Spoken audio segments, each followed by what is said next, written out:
Classes చెప్తున్నప్పుడు class రూమ్స్కి వెళ్ళి washrooms conditions చూసి, ఇక్కడ గ్రౌండ్ చూసి, ఇక్కడ రాయిలు, పందులు, చెత్త అదంతా చూసి, స్కూల్ కండిషన్ చూస్తే నాకు అసలు అక్కడ బాధ కూడా చెప్పుకోలేను నేను మాటల్లో. కళ్ళకు నీళ్ళు వస్తుండే. ఎందుకంటే అక్కడ మీరు చూస్తే ఇక్కడ గర్ల్స్ టాయిలెట్ ఉంది. ఆ గర్ల్స్ టాయిలెట్ బయటనే పందులు ఉండే. ఆడపిల్లలు ఎట్లా వాడతారు ఆ బాత్రూమ్స్? ఎంత చిన్న పిల్లలు, వాళ్ళకి ఒక మౌలిక సదుపాయం అది కూడా లేకపోతే ఎట్లా అనే బాధ. ఈ ఆఫీస్ రూమ్ లోకి తీసుకెళ్ళారు.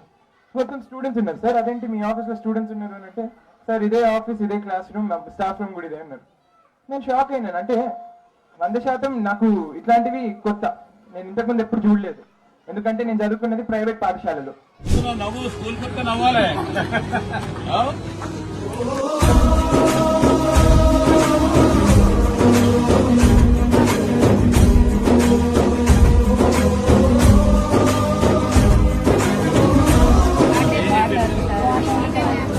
Water facility